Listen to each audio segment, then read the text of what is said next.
Here are the top stories for today, June 8, 2022.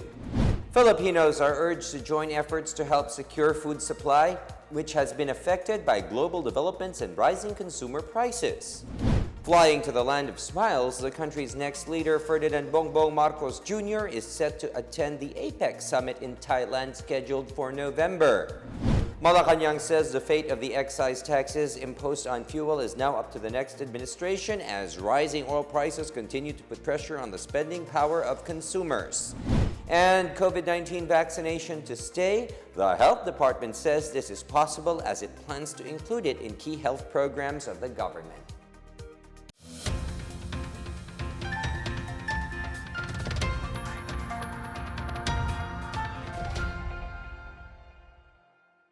Good day, I am William Theo. Welcome to the PNA Newsroom. Amid the brewing global food crisis, Filipinos are urged to take part in holistic action and disregard politics to secure food sufficiency. In a virtual press briefing, Agriculture Secretary William Dar said among the causes of recent food price hike include shocks to agriculture sector from Russia-Ukraine war, extreme weather events, trade restrictions of food fertilizers, COVID-19 related fallout continues, and macroeconomic policies such as weakening local currencies against dollar and pent-up demands leading to inflationary trends. Dar urges the farmers as well as the public to take advantage of modern technology to increase food production. He also insists of proper budgetary support to ease the effects of global inflation as well as a balanced fertilization strategy. We have to boost productivity of the various local commodities so that kung pwede near 100%, why not? It is our aspiration, pero marami pa rin limitasyon tayo doon.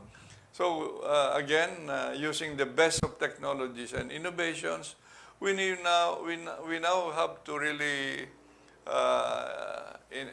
mobilize everything possible para sa ating mga magsasaka ay gagamit na sila ng modern technologies, certified seeds, new ways of planting, agronomic practices. Lahat po yun, science-based tayo. At gusto natin, with the reduction of the fertilizer traded globally, we have now to look at other supplements. So, nandyan ang organic fertilizer, nandyan ang biostimulants. So, that's what we call balanced fertilization. Meanwhile, Agriculture Assistant Secretary and spokesperson Noel Reyes said a united action among stakeholders is needed for agricultural stability in the coming months and that the public must support the incoming administration instead of resorting to political colors and parties. Agriculture Secretary William Dar urges the United Nations Food and Agriculture Organization, or UNFAO, to push for sustained worldwide market trades for agricultural products. He made the appeal amid the continuing conflict between Ukraine and Russia, leading to a decline in wheat and other agricultural supplies.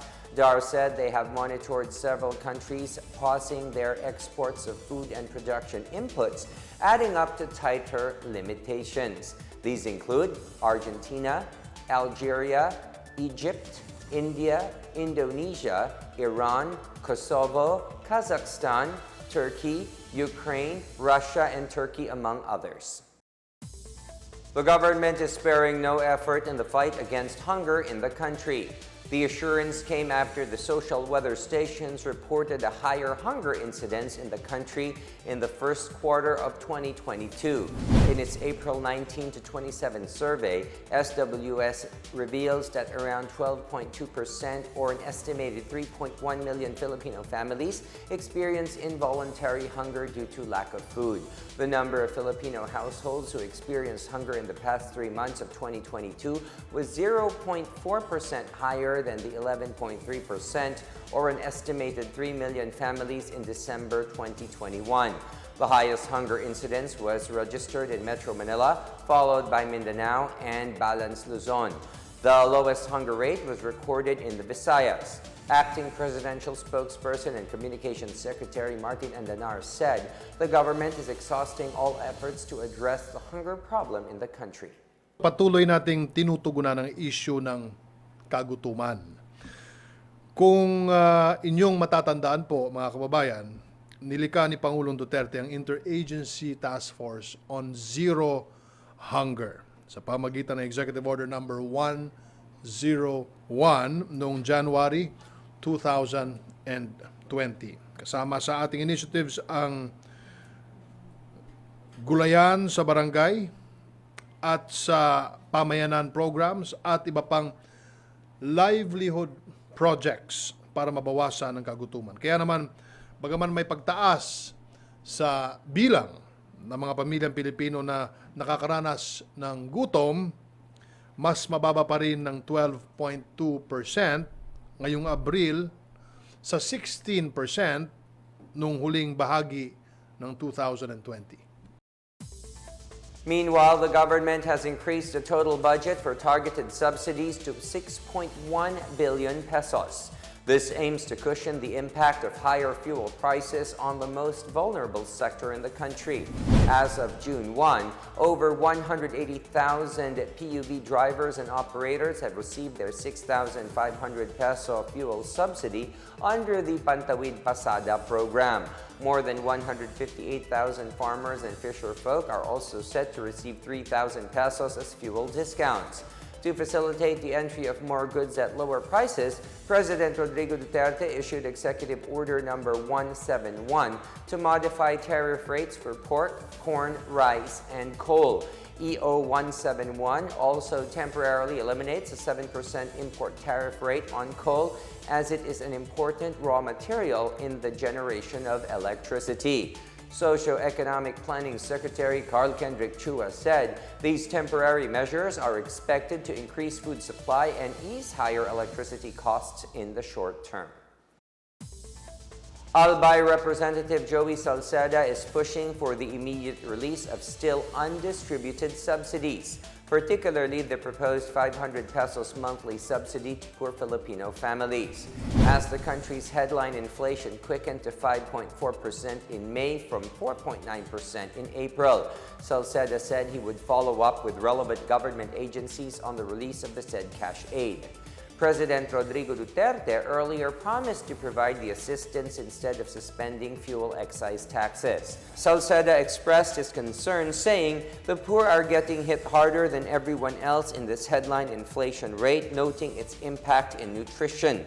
As face-to-face classes resume, he said the government should implement aggressively the nationwide feeding program and community-based food production efforts in rural areas.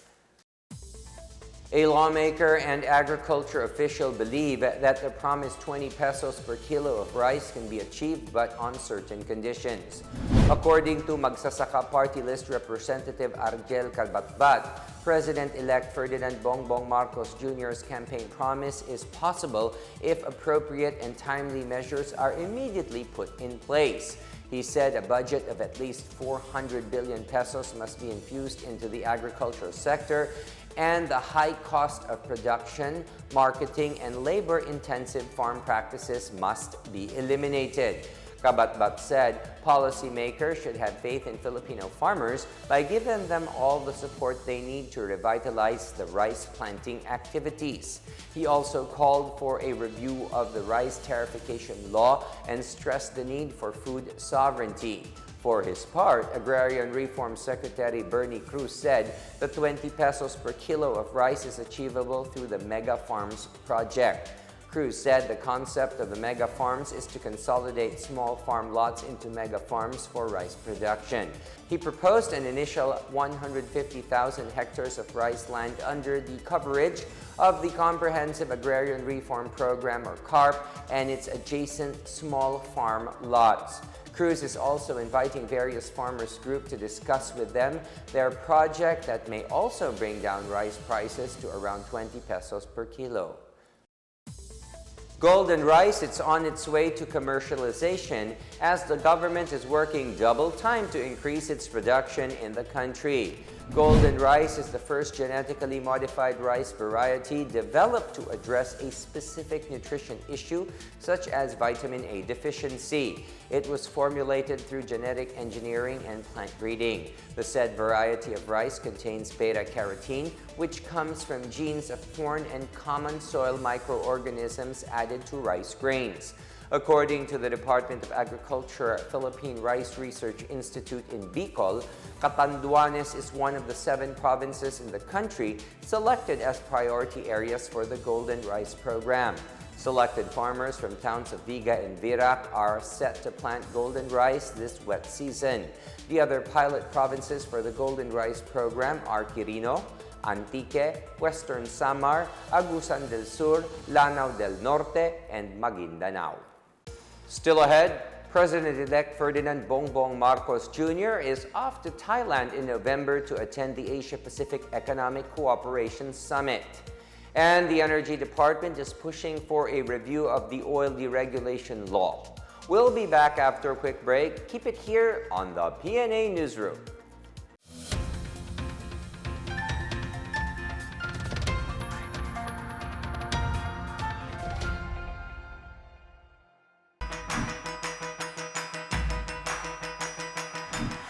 Hi everyone, James Deacon here. The COVID-19 vaccines are finally here, and the government wants to make sure the vaccines reach us. So let's do our part by making sure that we get registered to be included in the vaccination list of our LGU. You can register right in the comfort and safety of your own homes through your LGU's online registration platform. And you can also register on-site in the vaccination venues or through your barangay. Remember, getting vaccinated is the first step towards ending this pandemic. So let's do our part as disciplined citizens. Bida ang may disiplina. Magpakarehistro at magpabakuna para sa ligtas na pamilya, ligtas na bayan.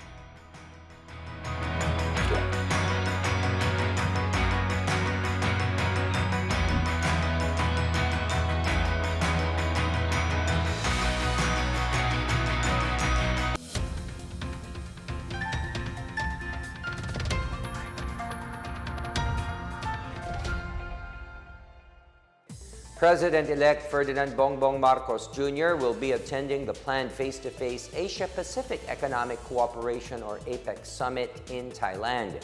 The Thai government invited the incoming Philippine leader to meet slated for November this year. Thailand will host the APEC 2022 summit, which will focus on the importance of facilitating the resumption of safe and convenient cross-border travel. It also aims to hasten the region's speedy and robust economic recovery from the COVID-19 pandemic. The theme for APEC 2022 is Open, Connect, Balance.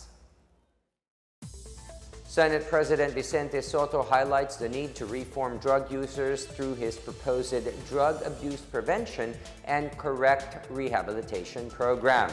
The program aims to prevent illegal drug abuse through a resistance education program for 5th to 7th graders who are at vulnerable ages.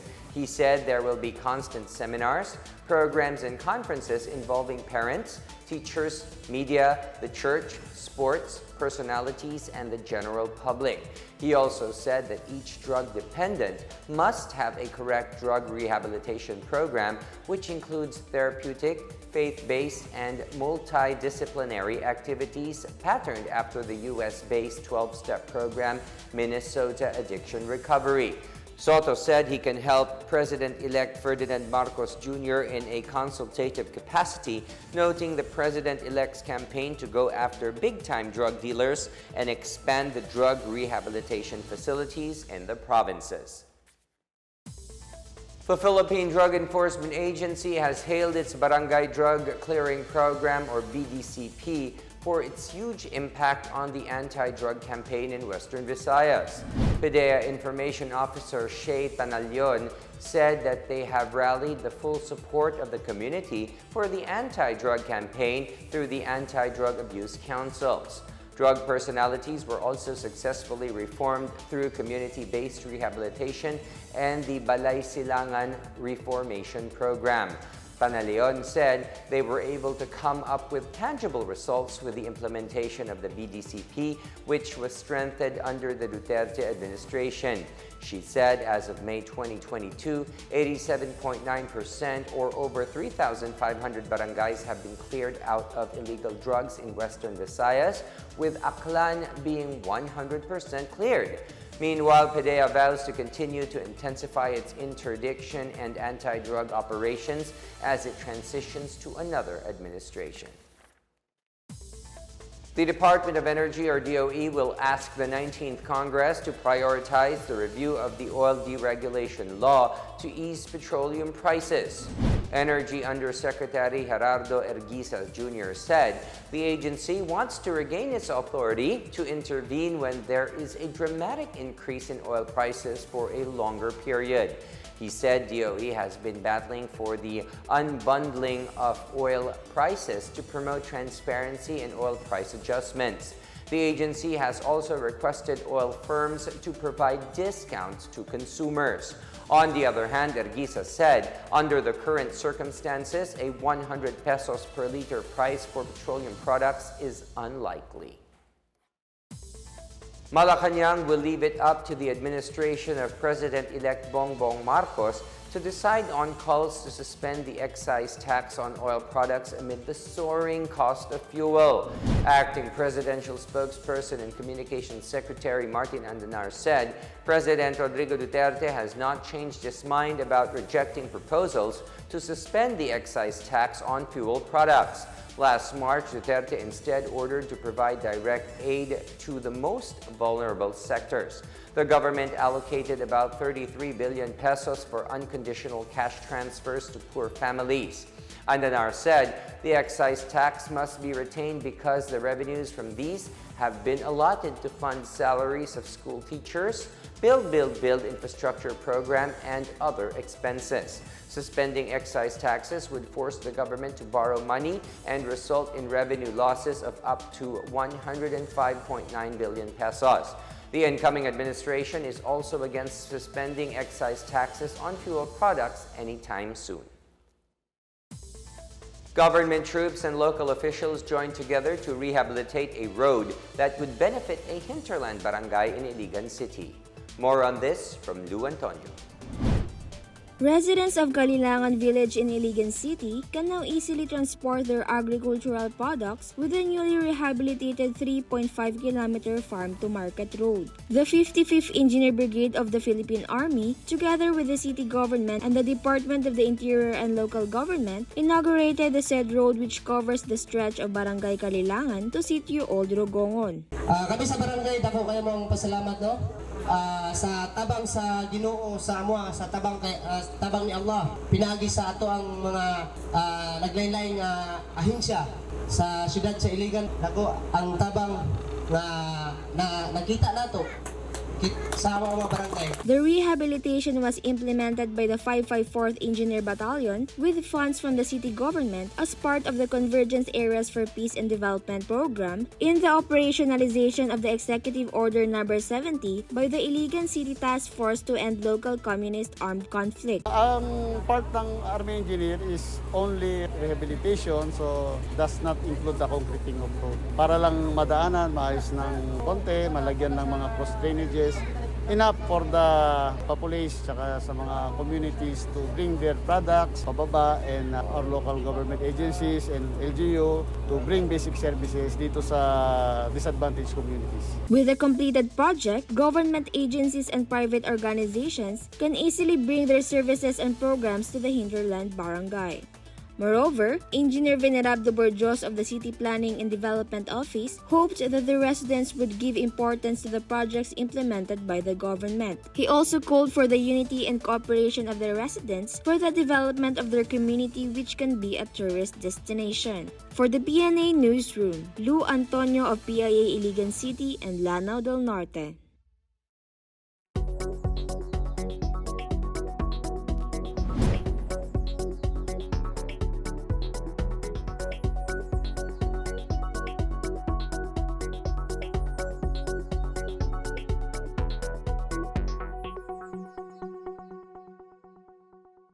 More stories from the newsroom. The Philippines will get a replacement of expiring COVID-19 jabs from the COVAX facility. And a cause for concern amid the rainy season, Central Visayas raises the alarm as dengue cases in the region soar. Details ahead. Stay with the PNA Newsroom.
Commander Dito Ocampo po ng Philippine Coast Guard Auxiliary para sa kumpanyang Disiplina Muna na pinangungunahan ng DILG.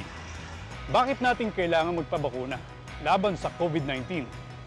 Dahil mahal mo ang iyong sarili, pamilya at bayan. Ang bakuna ang tiyak na paraan para tuluyang mapigilan ang pagkalat ng virus. May mga patunay na mababa ang porsyento ng pagkalat ng COVID-19 sa mga nabakunahan na. At matapos mabakunahan, malaki na ang tsansa na makabalik ka sa normal mong pamumuhay. Kaya tulad ko magparehistro na at magpabakuna na kontra COVID-19. Muli po, ako si Commander Dito Ocampo, Disiplina Muna Ambassador. Nagpapaalala, huwag matakot magpabakuna dahil bida ang may disiplina. Magparehistro tayo at magpabakuna para sa ligtas na pamilya, ligtas na bayan.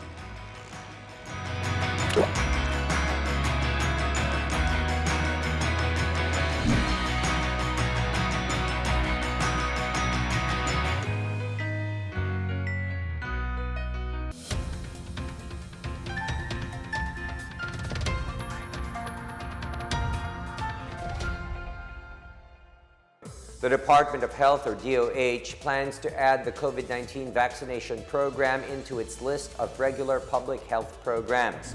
In an online media forum Tuesday, Health Undersecretary Maria Rosario Vergeres said they want the inoculation program against COVID-19 to be part of the routine work of the local governments or health units. She said this is to make the vaccination program more accessible to the community. DOH Technical Advisory Group member and infectious disease expert Dr. Edsel Salvania, meanwhile, said bringing the centers closer to more targeted communities would make the country's vaccination drive more efficient.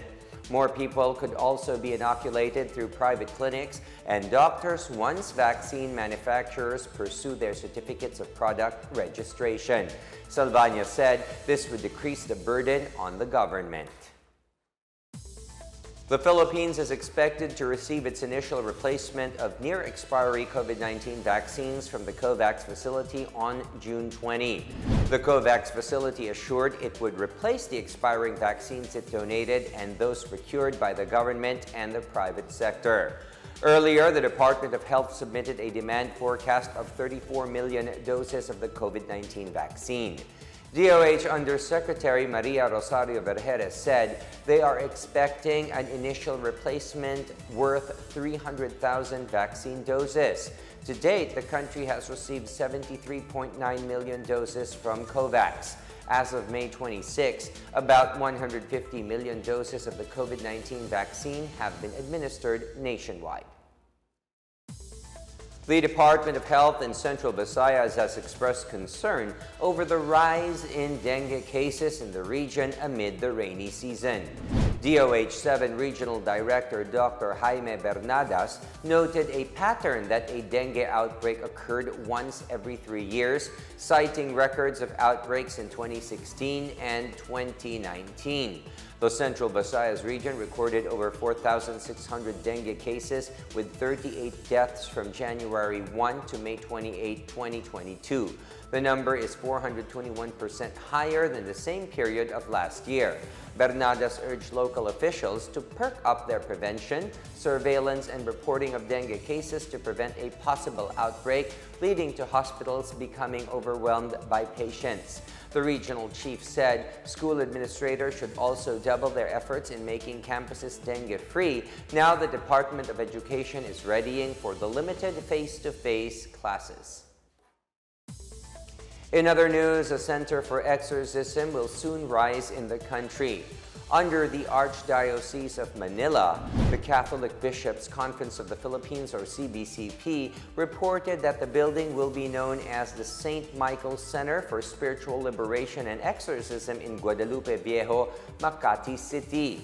Father Francisco Siquia, director of the Archdiocese of Manila Office on Exorcism, said the center will minister to those in bondage to the devil who are the poorest of the poor and are usually overlooked.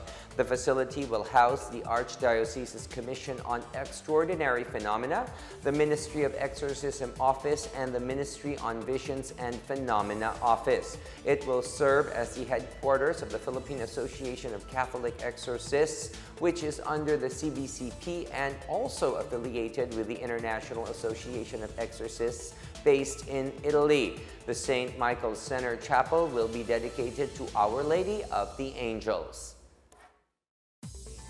Around 400 endemic seedlings were planted in Barangay Osorio 2, San Remigio Town, Antique Province as part of the Environment Month celebration held today. The tree planting is a nationwide simultaneous activity to replace those which failed to survive during the Earth Day celebration last April 22nd. Fruit trees, Nara, and other trees valued as sources of lumber or timber thrive in the 150-hectare National Greening Program site in Barangay Osorio 2, San Remigio.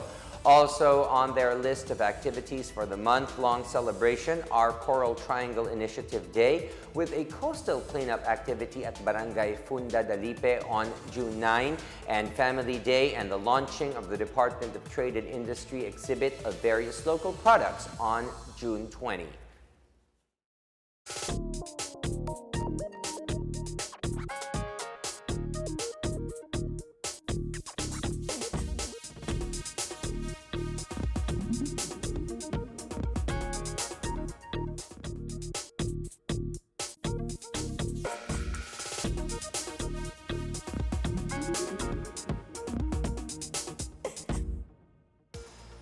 Let's take another look at today's biggest stories.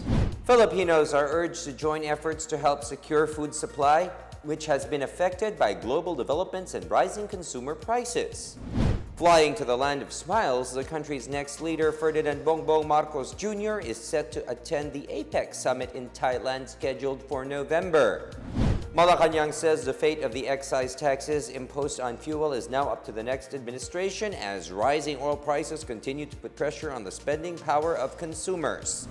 And COVID-19 vaccination to stay, the health department says this is possible as it plans to include it in key health programs of the government. As Filipinos, we all have a vital role to play in preventing the spread of COVID-19. So remember, wear your face masks and face shields, wash your hands often, practice safe physical distancing, go out only for essential reasons, and get vaccinated as soon as possible to protect ourselves, our families, and the community. Together, we can beat COVID-19.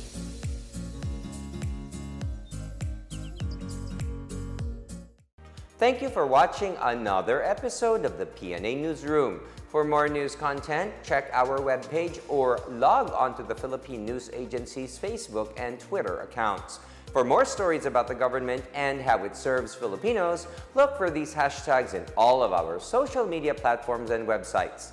We are shown on the pages of the PCOO and its attached agencies. Also watch us on television on PTV4 and IBC 13.